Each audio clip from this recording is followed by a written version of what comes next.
Dr. Wood, author of the book, Miracles in Minutes. Get yours at Amazon.com. And today I'm going to cover there's a stick in my eye. So, what does that mean? There's a biblical verse. It's like, in relationships, everybody's worried about what are you doing? And what people don't realize is, have you seen your backyard? I mean, you're saying I got one dandelion up over here and you got backyard full of them and the trees aren't trimmed and you're not even taking care of your business. And you're over here in my business.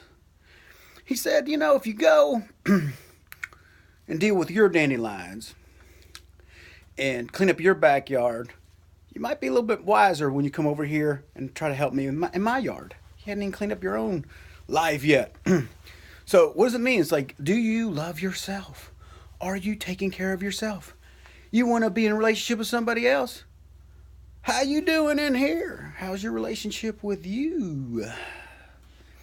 See, you can only be with someone else with how you are with yourself. So, Arnold Schwarzenegger, one of my favorites, he did this, 6 laws or whatever for, being successful. It's not what you want to do, but who do you want to be? And so, let me give you an example, the who. So I say, all right, I'm Joe Wood. Who do I want to be? I want to be a loving person. I want to be compassionate. I want to be a good listener. I want to be a great lover, a great mate, a great father, a great person, kind, considerate, unshakable. The storm's going around and I'm like just sitting there still in the storm. So that's who I want to be. Here comes the next question. Am I being that? And that requires to look in the mirror. That requires to be honest, scary word today, truthful with yourself. Sometimes you need a friend to say, you're full of shit. Call you out on your bullshit where you're lying to yourself. You're not being that. You can find out in reality really quickly if you're being that person because your relationships, they're not working out. Like people don't want to hang around you because you're not loving, you're not kind, you're not fun, or whatever you want to be. So maybe it's not them, maybe it's you. It could be them, but most of the time, what you can do something about is yourself. Now, here comes the hard part. Because we've been socially conditioned and, grown up in a way that anytime we make a mistake, we always got punished, and feel guilt, shame, and fear every time we made a mistake. I don't want to go there. Like, I don't want to look at myself. I'm already feel guilty enough and I already feel bad about myself enough. I'd rather just pretend to be I'm okay than actually really be okay. But what that cost is, so you say this is my goal. You're not really that because deep down there's a lie that you have about yourself in this middle ground that causes you to pretend that you are that person. And what you're missing is the deepest level is you are that person, but the way you're going about doing it based upon a lie about yourself is you're screwing up your life. So I need to draw that out for people. Like, this is what you're pretending to be. You're lying to yourself that you're being kind. Well, are you kind to yourself? Do you beat yourself up? Do you make yourself wrong for making a mistake? If so,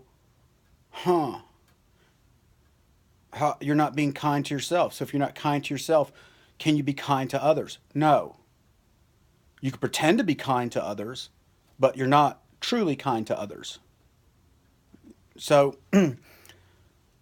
what we have to deal with is how to look at our issues without judging, condemning, and beating ourselves up. So the solution is you accept yourself and you love yourself unconditionally and forgive yourself.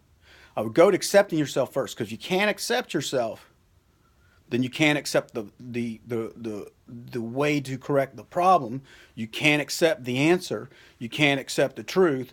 Then you can't accept the changes or that need to be made to be that person. Not pretend to be, but to be that person.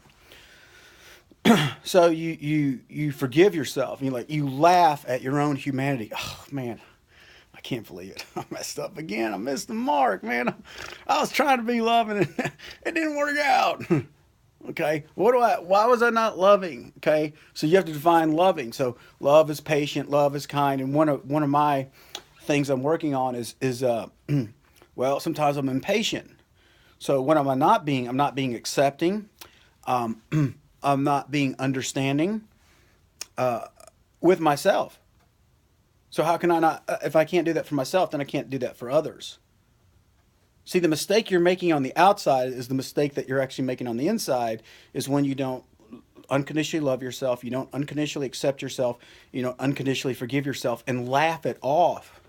Not beat yourself up, condemn, judge, convict. Oh, I'm a horrible person. Oh, man, I'm a bad person. Oh, I can't ever get anything right. That's what my mama told me. That's what my teacher told me. Oh, like, Jesus, man, come on.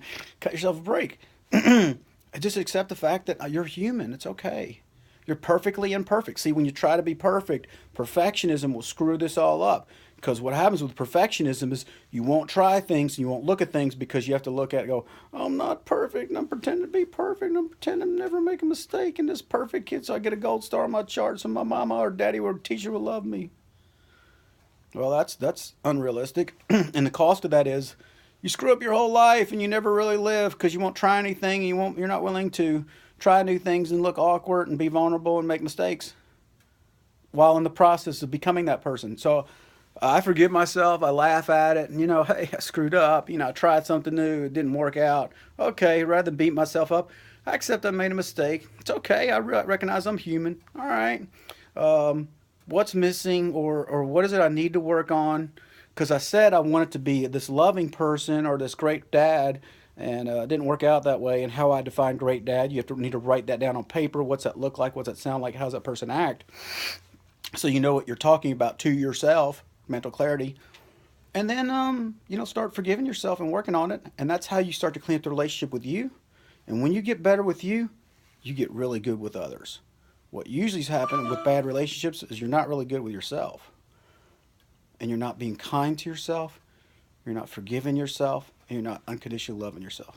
It's Dr. Wood. Have a great day. And that's how you start to think more clearly and be that person you always wanted to be by being more understanding, forgiving, and compassionate.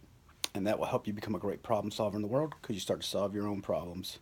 And then you can truly help someone else in theirs. Thanks.